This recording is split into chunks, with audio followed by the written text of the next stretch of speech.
We're here at the Francis Scott Key Monument, a beautiful and historic Mount Olivet Cemetery, to unveil some new interpretive markers that have been placed here in anticipation of next year's bicentennial of the Star-Spangled Banner.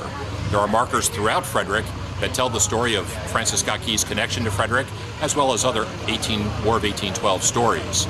We're very excited about the ceremony today, where we'll be unveiling the marker, because as part of that, we have a reunion of sorts of the manuscript, the Star-Spangled Banner manuscript, penned by Francis Scott Key, with the author himself here at his final resting place. Hi there, everyone. I'm Randy McClellan, Mayor of the City of Frederick, and today is the conclusion of our second day of the Francis Scott Key Star-Spangled Banner Memorial Script being here in the City of Frederick. This is a great event. We've had great participation. Friday we had about 525 people come to view the script. At about noon today, we had somewhere around 1,300 people who passed through to view the script, and their line was still forming. So this is a great event. First time in almost 200 years that the script and the author have gotten together, so we're very proud to be able to host this.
Can you see by the dawn's early light what so proudly we hailed at the twilight's last gleaming, whose broad stripes and bright stars through the perilous fight o'er the ramparts we watched were so gallantly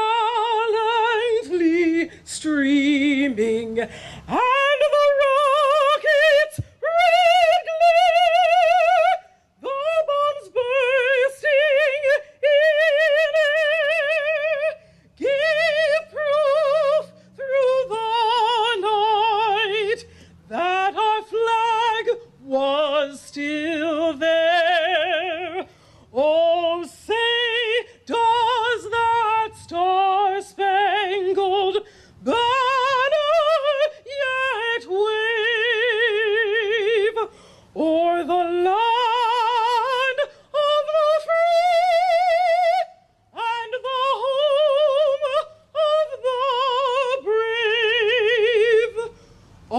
the shore dimly seen through the midst of the deep, where the foe's haughty host in dread silence reposes. What is that which the breeze o'er the towering steep, as it fitfully blows, half conceals, half discloses? Now it catches the gleam of the morning's first beam, none full glory reflected now shines in the stream. 'Tis the star-spangled banner, oh long may it wave o'er the land of the free and the home of the brave. And where is that band who so vauntingly swore that the havoc of war and the battle's confusion, a home and a country, should leave us no more? Their blood has washed out their foul footsteps' pollution. No refuge could save the hireling and slave from the terror of flight or the gloom of the grave. And the star-spangled banner in triumph doth wave o'er the land of the free and the home of the brave. Oh, thus be it ever when free men shall stand between their loved home and the war's desolation, blessed with victory and peace. May the heaven-rescued land praise the power that hath made and preserved us a nation. Then conquer we must, when our cause it is just, and this be our motto: in God is our trust. And the star-spangled banner in triumph shall wave o'er the land of the free and the home of the brave.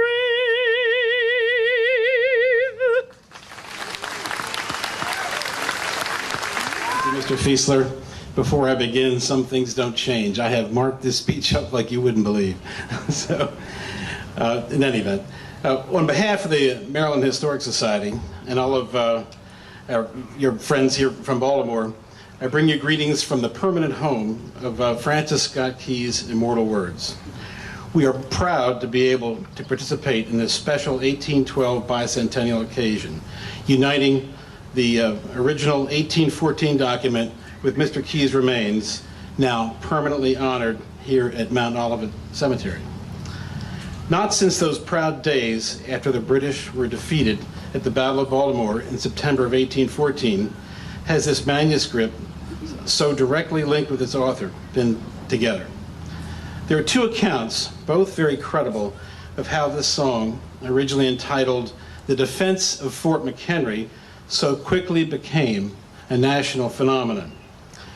Mr. Key, a humble man who did not seek fame and fortune, gave the handwritten 4 stanzas to his patriotic ballad to either his brother-in-law, Congressman and militia commander Joseph Nicholson, or the U.S. Commissioner of Prisoner Exchanges, John Skinner. Within days after the meeting, one of these two men had crafted a printed broadside with a song and lyrics and displayed it on the streets of Baltimore. Newspapers circulated the lyrics throughout America, and within a month, printed sheet music became available of what is now called the Star-Spangled Banner. Is the reason that all of this happened. Dr. William Beanes, who was the person that Francis Scott Key and John Skinner had set out to try to seek his freedom, will be treated to an opportunity to hear from Dr. Beanes now in the person of Paul Plumman, who's a ranger with Fort McHenry National Monument and Historic Shrine. Good day. How are you this very fine day? Yes, my name is Dr. William Beanes. It might not mean too much to some of you, but I know definitely that you know of my good friend, Francis Scott Key. Otherwise, you wouldn't be here. Well, he and I were caught up in quite an adventure back when our country was young and the Republic was being tested by a war again with the mother country. But some felt that it was necessary. Mr. Key and myself at first were against going to war. But then the issues came to head, and it was definitely a point that we had to stand our ground. You see, the British were not trying to take us back and to make us colonies again. They just were not recognizing our rights as an individual nation.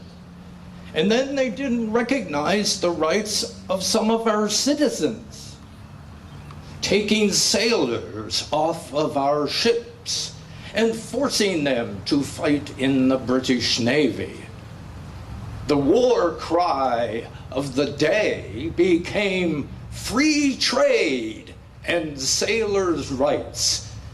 These were some of the main issues of why it was finally decided we had to go to war. So President Madison finally had enough votes in Congress to put a declaration to his name to the declaration of war in June of 1812.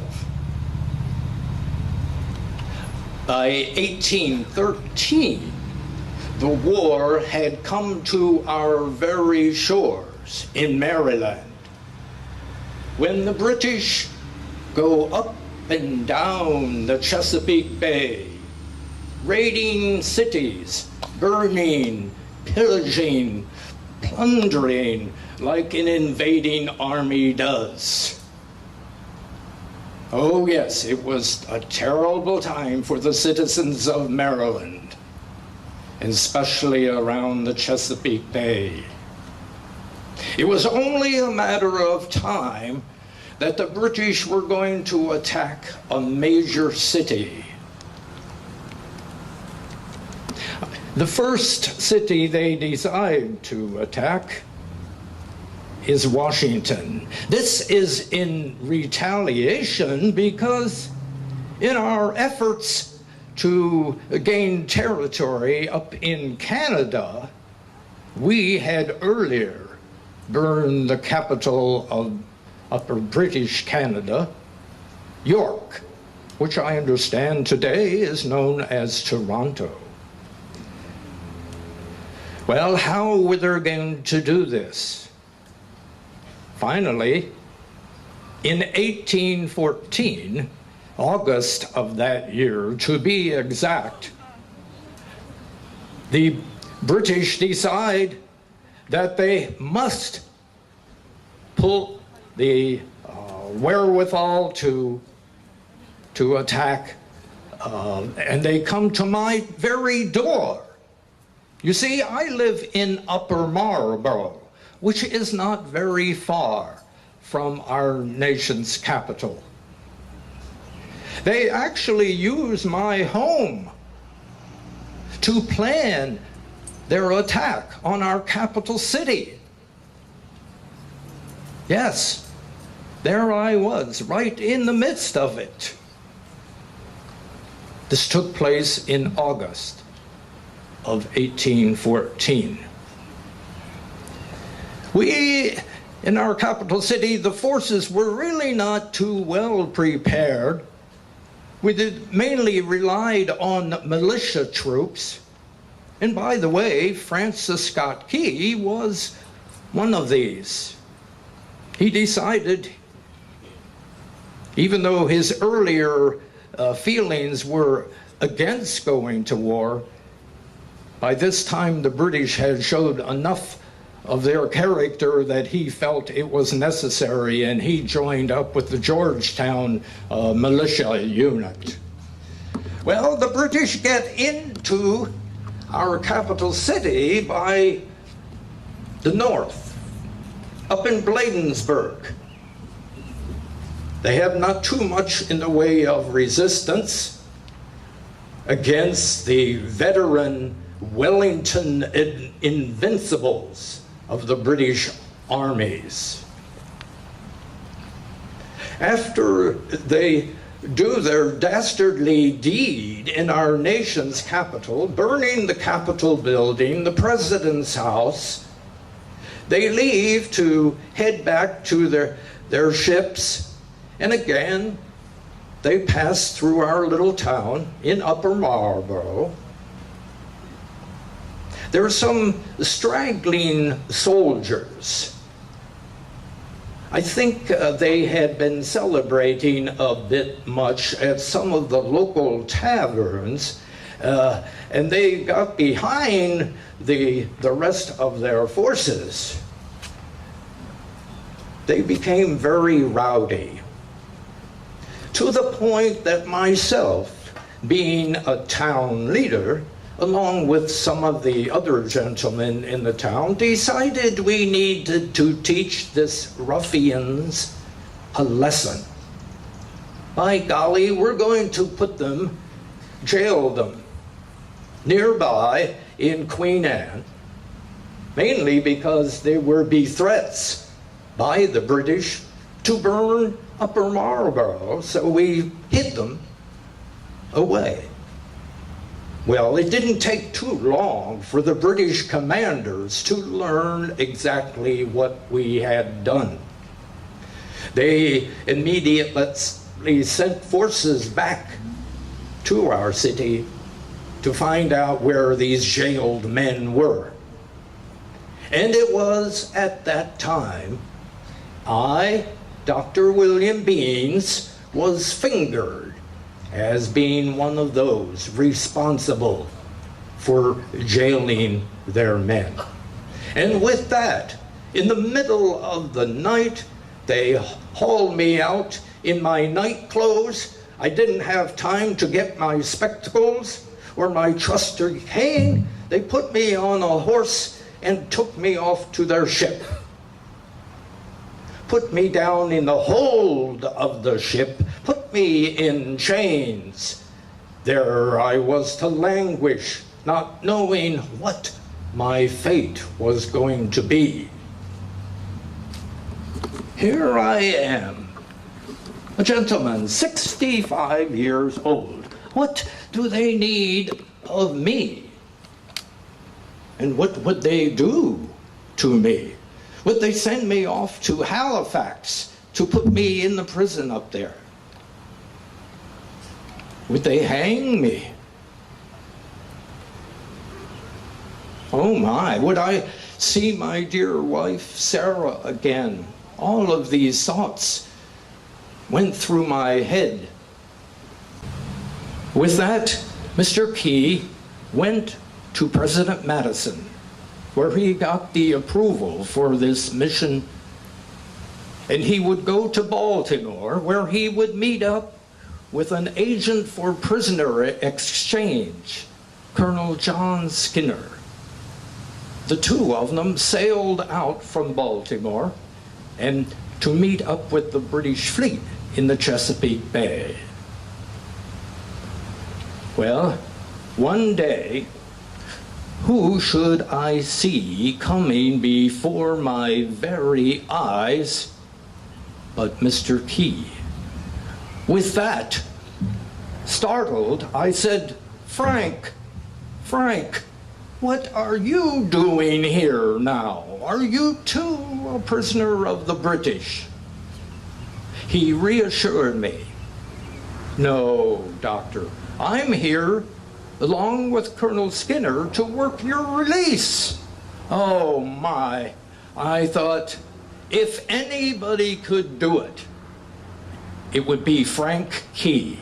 Moved us off of the British ship and put us on the little cartel or truce ship that Mr. Key and Colonel Skinner had sailed out of Baltimore on. They put us under British Marine Guard so that we could not sail away and relate to the military figures in Baltimore just how the British had hoped to capture the city. We would be eyewitnesses of the 25-hour attack on Fort McHenry, the main fortress which defended the city of Baltimore. On the morning of September 13th, 1814, the British ships moved up within 2 miles of the fort and began a tremendous bombardment. Oh my, something I will never forget, and I hope to never see again. Exploding bombs throughout this 25-hour. The anxious periods came when the guns of both the fort and the ships were silent. We questioned, had the fort fallen to the enemy? What was going on? By the way, it was also very, very stormy weather. We could hardly see a thing through the pouring down rain. Oh yes, we wondered throughout all of that the attack, until finally, with the morning dawn of September 14th, the storm lifted. And then we heard the fort's morning gun fire.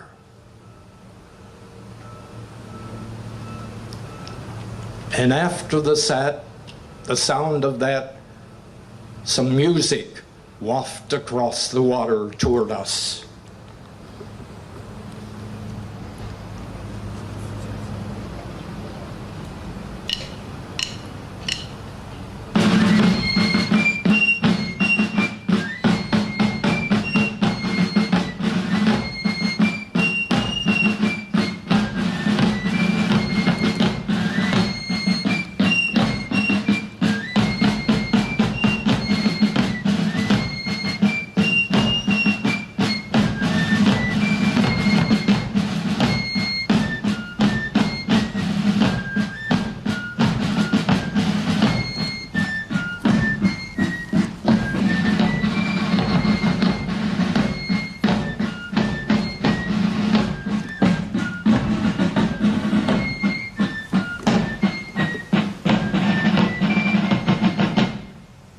Yes, we learned later that the commander of Fort McHenry, Major George Armistead, had ordered the playing of the national air, Yankee Doodle.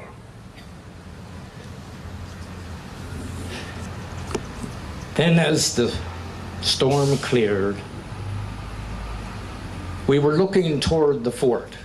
We also saw movement from the British ships. They were preparing to leave. Had we held? I asked Frank, can you see the flag? He pulled out a spyglass. And with that, he joyfully reported to us, yes, it's ours. We had indeed the brave men, the brave defenders had held off the British enemy. Throughout the 25 hours, Mr. Key had pulled out a letter from his pocket, and he had been making notes.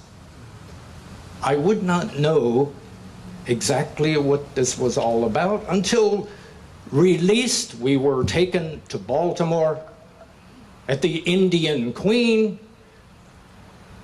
There he showed me a draft of his poem, The Defense of Fort McHenry. Oh, Mr. Key wrote many poetry, many pieces of poem throughout his life, for family, for friends, and different occasions. And as he would say later, he felt that these brave defenders deserved a song. He felt he had to make it. And every time I hear his song sung, it takes me back to those days and those hours, those anxious hours. I particularly like the last verse of his poem. I carry a little book that has poems in it, and one of them is The Star-Spangled Banner. I wonder if you would join with me now in standing to sing the last verse of Mr. Key's poem. Please. When free men shall stand between their loved home and the war's desolation, as with victory and peace, may the heaven-rescued land praise the power that hath made and preserved us a nation. And conquer we must when our cause it is just, and this be our motto: in God is our trust. And the Star-Spangled